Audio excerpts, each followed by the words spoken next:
नमस्कार, कैसे हैं आप सभी? हरियाणा जीके की क्लास में मैं आप सभी का स्वागत कर रहा हूं। जैसे कि आप सभी को पता है, हम हरियाणा की हिस्ट्री पढ़ रहे हैं और हरियाणा की हिस्ट्री के अंदर अब हम पढ़ेंगे वैदिक काल। वैदिक काल के अंदर हरियाणा का धार्मिक परिदृश्य आज का हमारा टॉपिक रहने वाला। स्टार्ट करते हैं अपनी क्लास। वैदिक काल। वैदिक काल कौन सा काल था जिसमें वेदों की रचना की गई भाई? और ये कहा जाता है जो वेदों की रचना की गई वो इसी हरियाणा की धरती पर की गई भाई।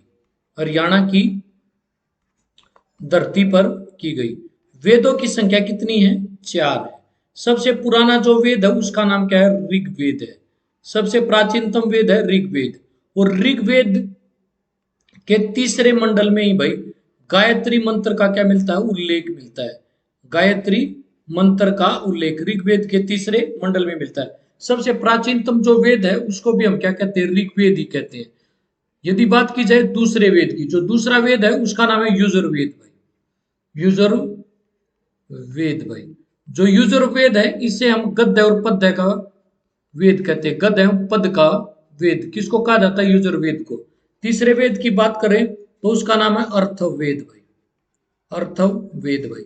अर्थवेद को हम जादू टोना एवं अंधविश्वास का वेद वेद कहते हैं। जादू टोना एवं अंधविश्वास का वेद कहते हैं भाई। अंधविश्वास। जो चौथा वेद है उसका नाम क्या है? सामवेद भाई। सामवेद। सामवेद को किसका जनक माना जाता है? संगीत का जनक भाई। संगीत का जनक कौन सा है? सामवेद है। वेदों की संख्या है चार भाई। ठीक है। वेदांग कितने हैं? वेदांग कितने हैं? छह हैं भाई। आपसे पूछा जाए उपनिषद कितने हैं? उपनिषद भाई। जो उपनिषद है उनकी संख्या कितनी है? 108 है भाई। पुराण कितने हैं? पुराणों की संख्या कितनी है? 18 भाई। तो वैदिक काल के अंदर हरियाणा, ठीक है, के अंदर जो धार्मिक परिदृश्य रहा, आज का टॉपिक हमारा यही रहने वाला है। सिंधु घाटी सभ्यता के पश्चात भारत में जिस नवीन सभ्यता का विकास हुआ उसी उसे ही वैदिक सभ्यता के नाम से जाना जाता है। हमने लास्ट क्लास में पढ़ा था सिंधु घाटी सभ्यता। उसके बाद जो सभ्यता पनपी उसको वैदिक सभ्यता के नाम से जाना जाता है। इस काल की जानकारी हमें मुख्यतः वेदों से प्राप्त होती है। और सबसे प्राचीनतम वेद कौन सा है? ऋग्वेद। ऋग्वेद की रचना किसने की थी? ये कहा जाता है कि सरस्वती नदी के किनारे इसी हरियाणा की धरती पर, ठीक है, ऋग्वेद की रचना में ऋषि वेद व्यास ने की थी। इसीलिए हरियाणा को वैदिक संस्कृति का क्या माना जाता है? केंद्र भी माना जाता है भाई। विश्व में सबसे प्राचीनतम ग्रंथ ऋग्वेद में हरियाणा शब्द का प्रयोग रज हरियाणा के रूप में किया गया है। ऋग्वेद के अंदर हरियाणा के लिए एक शब्द प्रयोग किया गया है भाई, जिसको हम क्या कहते हैं? रज हरियाणा। ऋग्वेद में ही हरियाणा का नाम हरना है। वैदिक काल में हरियाणा प्रदेश को आर्यवर्त का एक प्रमुख भाग माना जाता था। आर्यवर्त जहां पर आर्यों का क्या कहा जाता है? निवास स्थान।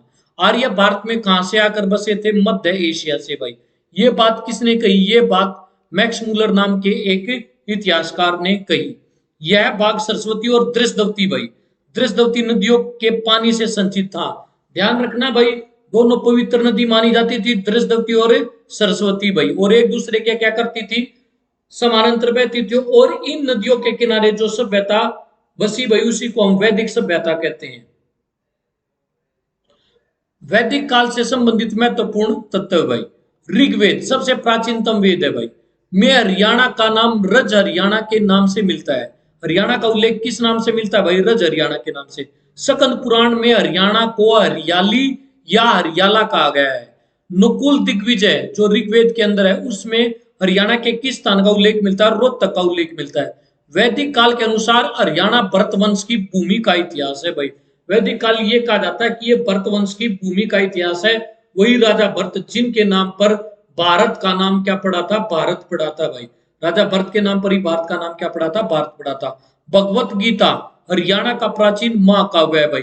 गीता का उपदेश भी भगवान श्री कृष्ण ने हरियाणा के अंदर ही कहां पर दिया था? कुरुक्षेत्र में दिया था भाई। और कुरुक्षेत्र के अंदर एक मंदिर है जो हरियाणा का सबसे बड़ा मंदिर है, जिसका नाम है बिड़ला मंदिर भाई। उसके ऊपर गीता के सारे, उसकी दीवारों पर गीता के सारे श्लोक अंकित हैं। और उसको किसने बनवाया था? जुगल किशोर बिड़ला ने। पानीपत जिले का प्राचीन नाम क्या था? पानप्रस्थ था। स्कंद पुराण में कुरुक्षेत्र का नाम क्या था? हरि अक्षेत्र था भाई। कुरुक्षेत्र का नाम क्या था? हरि अक्षेत्र था। आर्यों का वास भाई।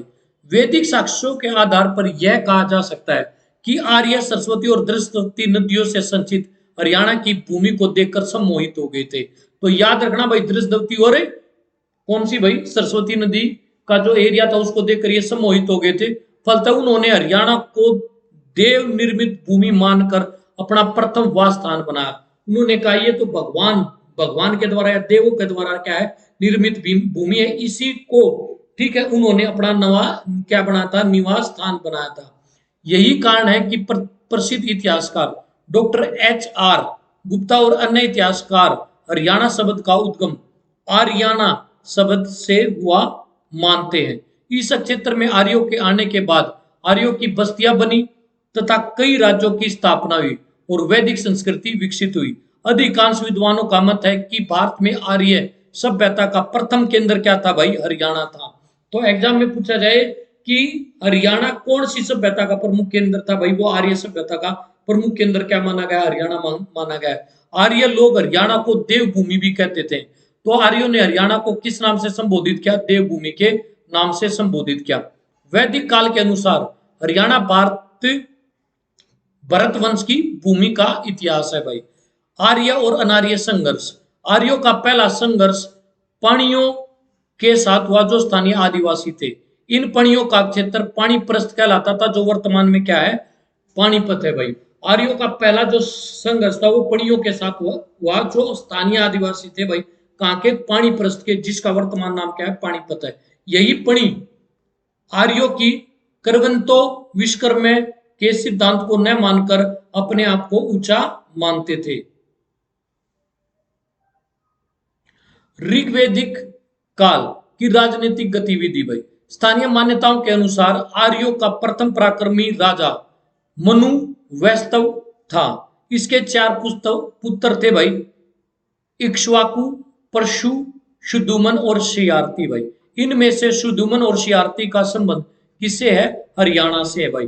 किनका? शुद्धुमन और शियारती का। शुद्धुमन शुद्धुमन का सतलुज तथा सरस्वती के नदियों के बीच के क्षेत्र पर शासन था। किसका भाई? शुद्धुमन जो आर्य राजा था उसका शासन सतलुज और सरस्वती के बीच का था, जिसमें अंबाड़ा और कुरुक्षेत्र शामिल थे। वहीं शियारती का शासन राजस्थान की सीमा तक और मत्स्य मेवात के क्षेत्र तक था, जिसमें हरियाणा का शेष भाग शामिल था और इसकी राजधानी भी नारनौल के आसपास ही मानी जाती है। तो 2 राजा हुए भाई, एक का नाम शुद्धुमन और दूसरे का नाम है शियारती। इन्होंने हरियाणा के क्षेत्र पर क्या किया भाई? शासन किया। शियारती ने अश्वमेध यज्ञ का आयोजन किया। देखिए अश्वमेध यज्ञ क्या होता था? एक घोड़ा छोड़ा जाता था, जहां तक भी घोड़ा जाएगा वही क्षेत्र उस राजा का हो जाता था, जिसके पुरोहित भार्गव ऋषि चवन थे भाई। देखिए भार्गव ऋषि चवन उनके क्या थे? पुरोहित थे, जो संभवतः नारनौल के निकट डोसी भाई, डोसी नामक स्थान से थे। डोसी की पहाड़ियां ठीक है कहां पर स्थित है जी? नारनौल में स्थित है। और चवन ऋषि की भूमि भी किसको कहा जाता है जी? डोसी की पहाड़ियों को कहा जाता है। शियारती की मृत्यु के पश्चात सद्युमन का उत्तराधिकारी पुरुरवा ने सतलुज से लेकर साइबी, देखो भाई सतलुज से लेकर साइबी नदी हरियाणा की दक्षिणी नदी है भाई। ये रेवाड़ी से हरियाणा में क्या करती है? प्रवेश करती है। और साइबी नदी पर कौन सा बांध बना हुआ भाई? मसाणी बांध बना है रेवाड़ी के मसाणी गांव के अंदर भाई। कर लिया। क्योंकि शियारती की कोई संतान नहीं थी, पुररवा के पश्चात उत्तराधिकारी उसका पुत्र आयु बना भाई। ठीक है, पुररवा के बाद उसका उत्तराधिकारी कौन बना? उसका पुत्र आयु बना। आयु के बाद उसका पुत्र नाहुस हुआ और बाद में यताति राजा बना, जो काफी क्या था? प्रसिद्ध था। और नाहुस के बाद राजा यताति के 5 पुत्र हुए, कर्मशय, यदु, तुर्वश, द्रुहा, अणु और पुरु। यताति ने अपने बड़े पुत्र से असंतुष्ट था, जिसके कारण इसने पुरु को हरियाणा का पैतृक राज्य सौंप दिया, जो काफी प्रतापी था भाई। किसको सौंपा? पुरु को भाई। पुरु के नाम पर ही इसी वंश का नाम क्या पड़ा भाई? पौरव वंश पड़ा। इसी वंश का एक प्रतापी राजा भरत हुए भाई। बिल्कुल पौरव वंश के राजा हुए भाई, जिनका नाम क्या था? भरत, जिन्होंने अपने पराक्रम से राज्य के विस्तार, गंगा तक कर दिया, गंगा नदी तक। इनके नाम पर ही देश का नाम क्या पड़ा था, भारत बना था। पौरव वंश को भरत कुल के नाम से भी जाना जाने लगा। इसी कुल के महान राजा कुरु हुए भाई, कुरु हुए। उत्तर वैदिक काल में हरियाणा राज्य में इस काल में कुरु वंश का शासन था। कुरु वंश, विद्वानों का मानना है कि ऋग्वेद में वर्णित कुरु श्रवण ही कुरु है, जिसे त्रिशद्यु का वंशज भी कहा जाता है। राजा कुरु ने पांचालों को परास्त करने के पश्चात सरस्वती क्षेत्र पर क्या कर लिया था, अधिकार कर लिया था, जिसे कुरु जंगल कहा गया। और वर्तमान में कुरु जंगल ही क्या है, कुरुक्षेत्र है भाई। राजा कुरु के नाम पर ही कुरुक्षेत्र का नाम क्या पड़ा भाई, कुरुक्षेत्र पड़ा। कुरु का उत्तराधिकारी कौन था, परीक्षित था। एवं परीक्षित का उत्तराधिकारी उसका दूसरा पुत्र जहू था, और जहू का उत्तराधिकारी सूरट हुआ था। कुरु वंश का एक प्रतापी राजा शांतनु था भाई। शांतनु की दो पत्नियां थी, एक गंगा और दूसरी सत्यवती थी भाई। गंगा से देवव्रत यानी कि भीष्म, और सत्यवती से चित्रांग और विचित्रवीर्य नाम के दो पुत्र हुए। राजा शांतनु के समय में गंधारों का आक्रमण हुआ। गंधारों और कौरवों के बीच कुरुक्षेत्र का युद्ध हुआ, जिसे कुरुक्षेत्र का क्या कहा जाता है, प्रथम युद्ध कहा जाता है। अब बात करते हैं किसके, महाभारत के युद्ध की भाई। महाभारत का युद्ध 900 ईसा पूर्व यह माना जाता है कि हरियाणा के कुरुक्षेत्र में भाई किसका युद्ध हुआ था, महाभारत का युद्ध हुआ था। हरियाणा के कुरुक्षेत्र में कौरव और पांडवों के बीच हुआ। कौरव और पांडव दोनों कुरु वंश के क्या थे, वंशज थे। इस युद्ध में पांडवों की क्या हुई, विजय हुई। इस युद्ध में भगवान श्री कृष्ण द्वारा अर्जुन को कुरुक्षेत्र की भूमि पर ही महत्वपूर्ण उपदेश दिए जाते हैं, जिन्हें गीता का उपदेश के नाम से जाना जाता है। इस युद्ध को धर्म युद्ध भी कहा जाता है। यह युद्ध कुरुक्षेत्र में धर्म क्षेत्र में कुल 18 दिनों तक चला था। इस युद्ध की भूमि 48 कोस मानी जाती है। इस युद्ध में 18 अक्षौणी सेना थी, जिसमें 11 अक्षौणी सेना कौरवों की थी और 7 अक्षौणी सेना पांडवों की थी। इस रण क्षेत्र में कृष्ण ने अर्जुन को गीता का उपदेश और कुरुक्षेत्र के ज्योतिषर नामक तीर्थ स्थान पर दिया था भाई। ये एग्जामिनर ने प्रश्न पूछा है बार बार कि भगवान श्री कृष्ण ने अर्जुन को, ठीक है, गीता का उपदेश कुरुक्षेत्र के कौन से स्थान पर दिया था, ज्योतिषर नाम के स्थान पर दिया था। महाभारत महाकाव्य, ये विश्व का सबसे बड़ा क्या है, महाकाव्य। पुराना नाम क्या है, जयसंहिता। महाभारत विश्व का सबसे बड़ा महाकाव्य है। इसके लेखक किसको माना जाता है, महर्षि वेदव्यास को माना जाता है। महाभारत को जय संहिता या सतसय त्रि संहिता के नाम से भी जाना जाता है। महाभारत का मूल नाम पांचाली कथा है। वेद व्यास द्वारा महाभारत कुरुक्षेत्र में लिखा गया। महाभारत में हरियाणा को बहुधान्य कहा गया। ये भी इंपॉर्टेंट प्रश्न है कि हरियाणा को महाभारत के अंदर किस नाम से संबोधित किया गया, तो बहुधान्य। यहाँ पर बहुत बड़ी मात्रा में अनाज का क्या होता था, उत्पादन होता था। महाभारत काल में राजा कर्ण द्वारा करनाल शहर की स्थापना की गई। अतः हरियाणा का कुरुक्षेत्र प्राचीनतम एवं पवित्र स्थान माना जाता है। इसीलिए कुरुक्षेत्र को क्या कहा जाता है, तीर्थ राज भी कहा जाता है। तो ये थी हरियाणा के अंदर वैदिक सभ्यता के बारे में। अगली क्लास में आप लोगों से फिर मुलाकात होगी। सुनने के लिए धन्यवाद। जय हिंद, जय भारत।